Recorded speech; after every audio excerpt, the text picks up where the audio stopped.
Hello everybody, welcome back to Cure for the Common Game. Today, as part of our 100 Days of EDH, we're going to talk about Coldsnap. Now, Coldsnap came out in July of 2006. It's 155 cards, 40 rare, 55 uncommon, and 60 common. Now, this is the second expansion to Ice Age. Now, it happened years later. Many years later. Ice Age was 94, 95, something like that. 95. So this was, over a decade later. And when it was initially announced, the joke was that it was a lost set they found in an old file drawer.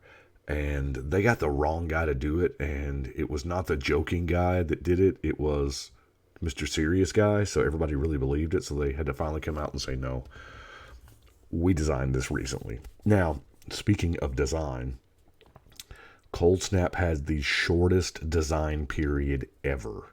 6 weeks they designed the entire set. And in parts of it, it looks like it shows. Now, I believe the idea is sound, and I believe if we had today's R&D on a snow-themed set, it would be second to none. So let's get to it. We got our first Snow Angel. Snow is a super type that in Ice Age and Alliances, it was just pretty much snow lands is what we had, and things worked around and with and against snow lands. But with Coldsnap, they made it a super type to where they can put it on anything. So Arcar Valkyrie, Flying Vigilant, and the Vigilance matters here because it has a pretty decent tap ability that allows us to, get really good recursion. So, Darien, King of Keljor. Now, 6 mana 3/3s don't excite any of us that much, but whenever you're dealt damage, you get that many 1/1 soldiers. Hey, I'm down for it, especially if we have a way to damage ourselves. It's got to say damage, not life loss or life payment, So it's I'm not certain if I have built Darien yet. It will probably, there's a good chance it's going to be Soldier Tribal. I hate to do that again, but I can't think of anything off the top of my head. Field Marshal. Now, this got reprinted.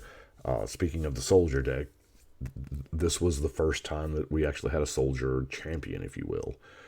Other soldiers getting 1/1 first strike for 3 men on a 2/2 body. That's not bad.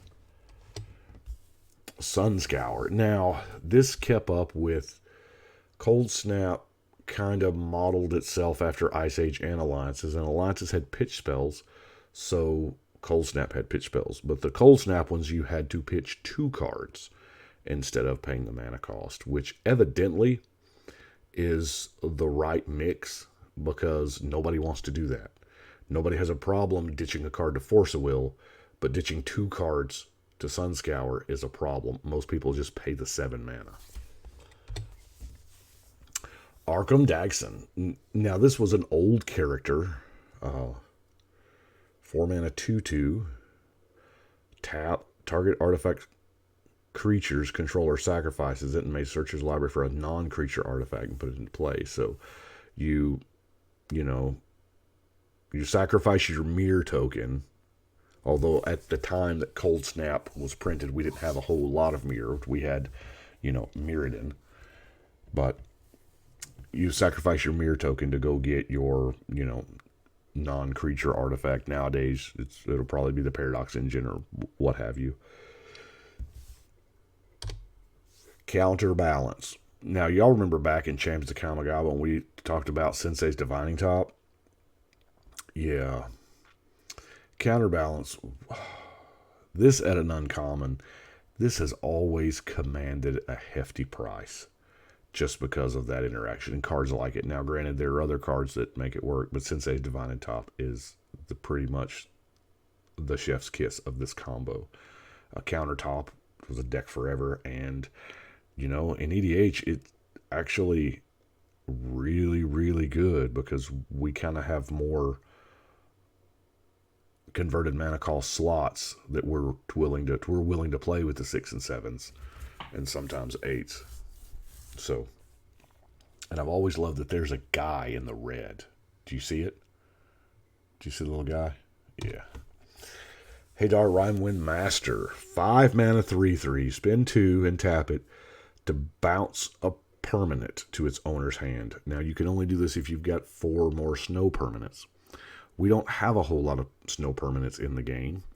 We have the snow-covered lands that Ice Age and Coldsnap gave us, and then we have the few snow permanents in Coldsnap.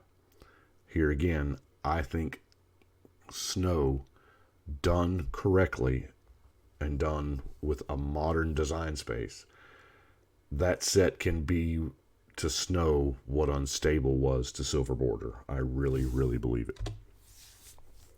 Rhymefeather Owl, 7 mana flyer.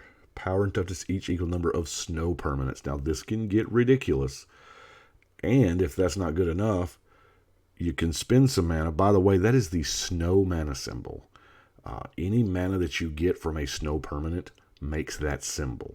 Yes, it'll also be blue or red or whatever. If it's a snow-covered forest, it'll be a snow green. But that's the snow symbol. Any snow mana will do. So you spend 2 mana to put a counter on target permanent, and permanents with ice counters on them are snow. So, that's really... I mean, this owl has the potential to be just a giant, giant bird. Hakon, or Haken, hard to play. That's what he is. Stromgald Scourge for 3 mana 3/3 zombie knight. I mean, we're on top of it here, right? Legendary.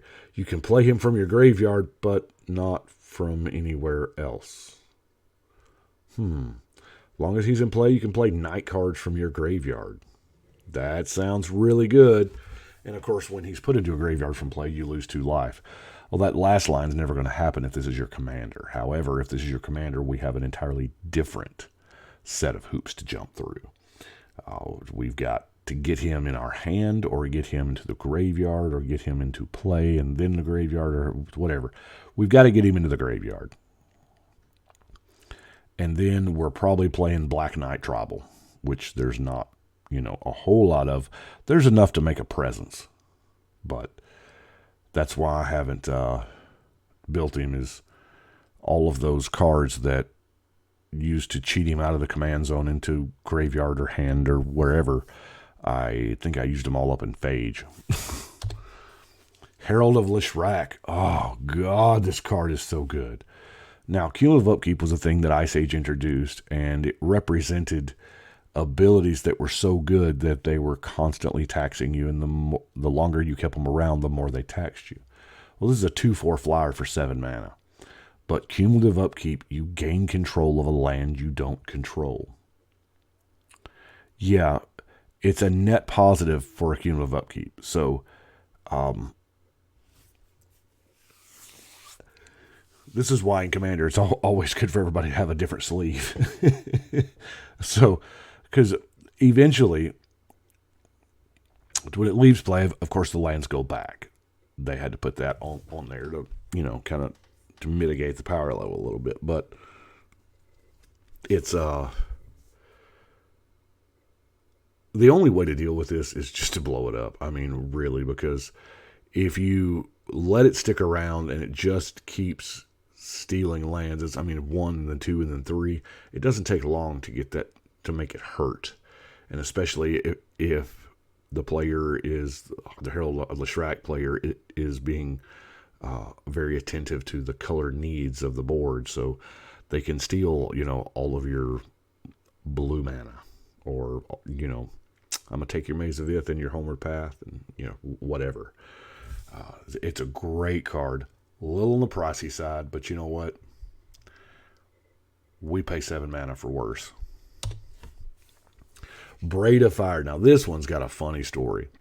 This card was absolutely worthless when it came out. Nobody wanted it because there's no May in there. The cumulative upkeep, during the upkeep, it gets the age counter, and then you pay the upkeep per counter. So you got 1 red mana, then 2, and then as turns progressed, you kept getting more and more red mana. Well, this was at a time when mana burn existed. And this, as soon as M10 came and did away with mana burn, this card just skyrocketed because there's no downside to it now. I mean, it is literally all upside. The longer you keep it around, the better it gets. Fury of the Horde. This is the red pitch card, and this is it's one of those relentless assault type of cards. But you untap all creatures that attack this turn after this main phase is additional combat, followed by an additional main. Always watch out for those extra combat step cards, because some of them give you an additional main and some of them don't. And that matters for things like if you are attacking with creatures that will untap lands or draw you cards or things like that, to where you're going to want that extra main phase to be able to play some spells. Lovisa Cold Eyes. Now this is one bad, human lord. That's what I was going to say. So it's 5 mana 3/3. Barbarians, Warriors, and Berserkers get +2/+2 and have haste. And I realized that they lumped all three of those together so that, because there wasn't a whole lot of support for any of the three of them. And it didn't look like they were going to, make support for it. Warriors got, years later, Warriors got some support. But +2/+2 and haste is not bad for a champion. I think I may have used all three when I built her years ago. Now, Ride of Flame was the, Coldsnap I actually did out of order. Coldsnap came out in the middle of Time Spiral block. So we had this. We got this shortly after, Mirrodin gave us Seething Song, and then we got the Desperate Ritual, and then we got the Ride of Flame, and I'm like, 1 to 2, 2 to 3, 3 to 5. Red's the ritual color now. Because forever, in the early days of Magic, black was the temporary mana gain color. Skred. Now this is probably the one non-land card from the set that still gets played in a lot of formats. If you are playing mono red and 60 card Magic in like modern or older, there's no reason not to run Snow Covered Mountains and Skreds as your instant speed removal, because the ability to do 3, 4, 5, however many snow lands you have, that's a lot of damage. Now, in our format, it is just to a creature, and it is snow permanents only. It is an instant speed.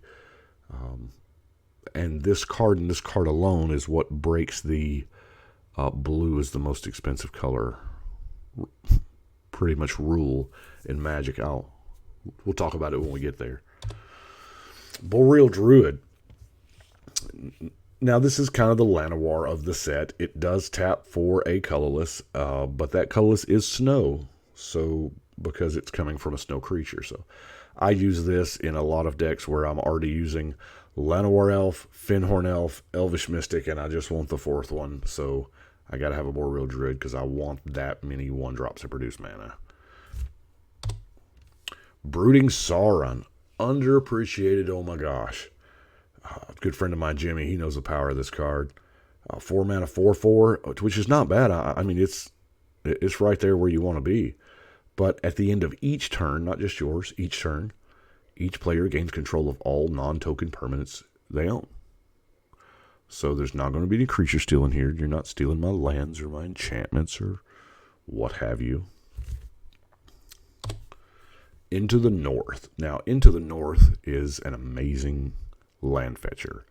Not only because it gets your snow-covered forest, but it's also going to get a little card called Dark Depths and put it into play.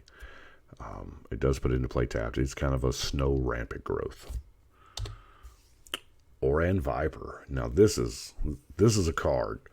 3 mana, 1/3. Of course, deals combat damage to a creature, it dies. So that's Death Touch now, obviously.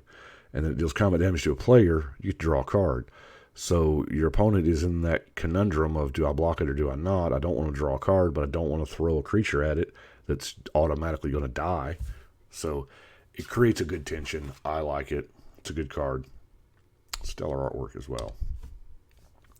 Now, Panglacial Worm caused some concerns. This was the first card. We have Fibblethip now that just got spoiled a couple days ago. And Panglacial Worm is kind of the first card to occupy that space in the text box. Now, it's a 7 mana, 9/5 trample. And you know, it's got to do something for 7 mana, right? And while you're searching your library, you may play Panglacial Worm from your library. Now, the confusion at the time was, well, I'm going to cast into the north and go find me a land. Oh, and here's a Panglacial Worm. And I can't tell you how many times I had to say, no, you still have to cast it. You still got to spend the 7 mana to cast it. But you are technically casting it from your library. So, while Fibblethip does seem kind of new, that ability's been around for 13 years. Gargazol the Plague Queen. Now, she is a favorite of the 3-color vampire deck. I have not built a 3-color vampire deck yet, and to be honest with you, that's probably exactly what I'll do with her, because vampires have been primarily black for forever, and what was it? The Innistrad sets gave us some in red. Blue has been a kind of a tertiary color for vampires for a while, and so that's probably how I'm going to build Garga here. Now, Juniper Order Ranger is insane.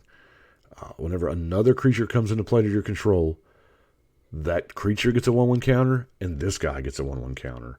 So if you're doing things like, let's see, you're in green and white, what could we possibly do to abuse this?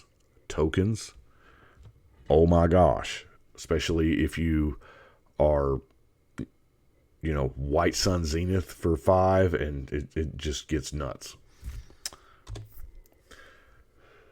Secuar the Deathkeeper. Now, 5 mana for a 4/3. Whenever another non-token creature you control is put into a graveyard from play, you get a 3/1 black and red Graveborn token with haste. So, this is in all the colors you want it to be for a sacrifice style deck, in the black and the red and the green. So the green to get them back, and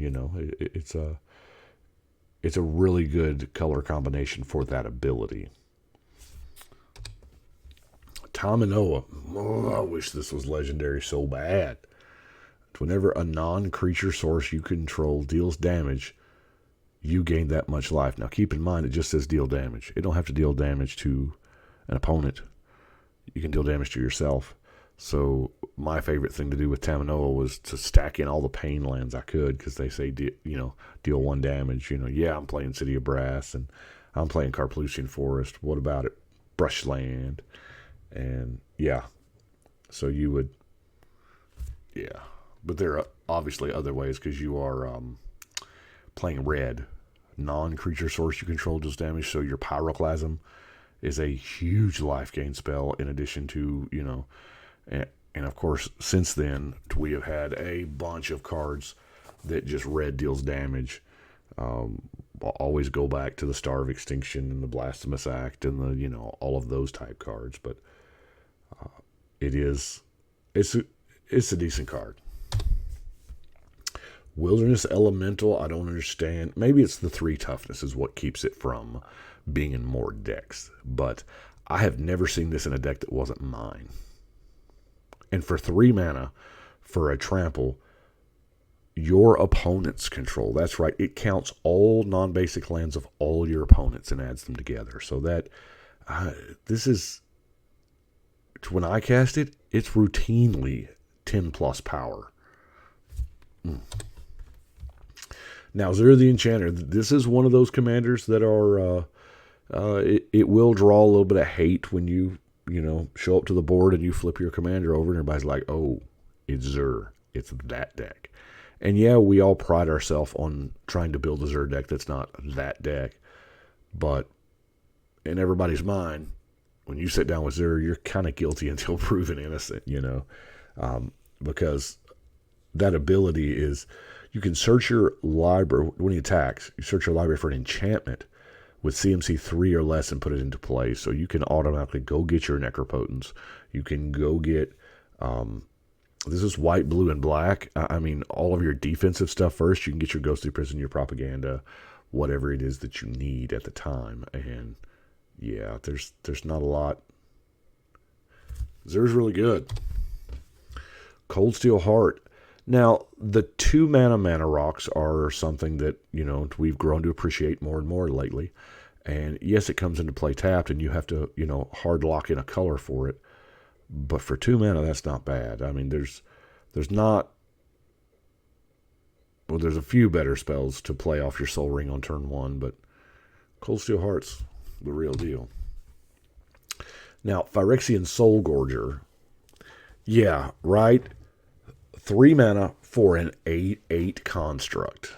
Now, it doesn't have trample or evasion at all of any core, but the cumulative upkeep sacrifice a creature is, in the right deck, it's an asset and not a liability. Of course, y'all know that I like to try to turn negatives into positives, that, making the downside be the good part of the card. So sacrificing creatures, there's many decks that just want to do that. And the Phyrexian Soul Gorger just lets it happen. 3 mana for an 8/8. Now, Thrumming Stone didn't really, as soon as it saw print, of course, we had Fifth Dawn had the rat in it. And the rat was pretty much by itself for, our format for a while, until we got, we got the Cleric, and then we got the other rat, and then we got the Advisor here when we came to Dominaria to Ravnica this last time. So, Thrumming Stone is a beast of a card with those 4 specific cards. Of course, Ripple was a mechanic that they ribboned through the entire set. They did Recover, and the mechanics weren't especially awesome. Now, Ripple was, if you could draft like the Soldier Ripple or the Shock Ripple card, especially the Soldier one, because as soon as you could cast it, you just drafted all of those, and you probably got 9 or 10 of them, and you just blah, this is what I do. I cast one of these and I win. But Thrumming Stone is what's good, because it gives everything. It gives your Relentless Rats or your Persistent Petitioners Ripple 4. And that is pretty much, depending on the concentration you have of those cards in the deck, it's pretty much going to get everyone from the deck straight into play. That's why every time one of those cards gets printed, this card shoots up. Now, we have Snow Duels, and that does rhyme with Slow Duels because they just flat come into play tapped. They're friendly colored only. We got 5 of them. And I think that's the only one I talked about there, is because I didn't want to save all 5 of them. But here again, this is one of those things that I would love to have the enemy color cycle. I wouldn't even mind some kind of weird other dual land that's snow. I don't know what that would be. R&D, get on it. Make us a snow set that's good. Now, Dark Depths is the card I talked to you about. Now, believe it or not, Dark Depths was a trash rare. It was absolutely terrible. Nobody was going to spend that 30 mana, and it was a joke. You would open the Dark Depths, and you're like, I didn't get a rare. Got that dang Snowland. And it remained that way until Zendikar came out with that uncommon vampire that lets you just Merit Lage on turn 2. How that worked was you played Dark Depths on turn 1, and then turn 2 you played Urborg, Tomb of Yawgmoth, which made both of them swamps, tapped them both for the Vampire Hexmage, sacked the Hexmage to remove all the counters off Dark Depths, and you got your Merit Lage, and you prayed they didn't have a bounce or exile effect. Nowadays, we're doing it with Vesuva and Thespian Stage and things like that. I played, around with a lands deck in Legacy a little bit, just enough to make me miss Commander. So that was, 3 or 4 years ago. So Dark Depths, amazing card. The pre-release card for that set was the Merit Lage token. It was a foil Merit Lage token. As a matter of fact, I do believe, because this got printed in, I know it got printed in from the vault, and I'm thinking it got printed again in one of the master sets. But either way, there are less, from my understanding, the token, there's less non-foil copies in existence than there are foil copies. So that's kind of funny. Dark Depths, good land. Speaking of another good land, Scrying Sheets, because here, now, Scrying Sheets may not be exactly where we want to be in Commander, but let's analyze it, shall we? Now, we're probably going to want to be playing 1 to 2 colors to make Scrying Sheets effective, because if we're playing 3 or more, then we require so much color fixing in our lands that we don't have as much room for utility lands like Scrying Sheets. And there is very possible that you could pull Scrying Sheets and activate it every turn and it never hit. I mean, we're playing a 100-card deck, or 99, and in theory we're drawing 7 right off the top, so we have 92 cards left. It doesn't produce colored mana, so if you're playing this, all of your basics are probably going to be snow, and you're probably going to have a few other random snow cards, Cold Steel Heart. But like I said, there's not enough to really make Scrying Sheets make the money. You know what I'm saying? Then we have our snow-covered lands. Oh, snow-covered lands are amazing. They are, as the super type says, they're still basic. Anything that can go get, target, affect basics do affect the snow basics as well. But the problem with it is Ice Age almost penalized you.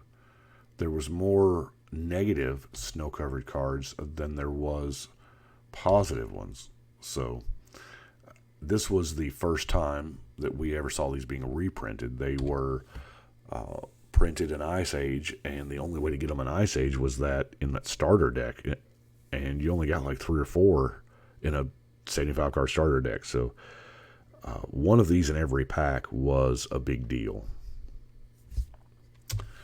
And lastly, this is not a card, but this was given out, this is a melting ice cube. The story of Coldsnap was the continent of Tertiary, where the Ice Age was at, was thawing, and so they made this LED light-up ice cube to give to stores and whatnot for demoing the product, and I thought that was neat. I don't really, normally add stuff like this to these set reviews, but I thought it was neat. I'd love to get me one of these jokers. It looks, the pictures are hard to grasp the lit up version, but I figured I would show it anyway. And that's what I've got for Coldsnap. I do appreciate y'all watching. I believe this is, I'm not even going to say, because I'm recording these up ahead. Well, I appreciate y'all watching, and I will see y'all tomorrow.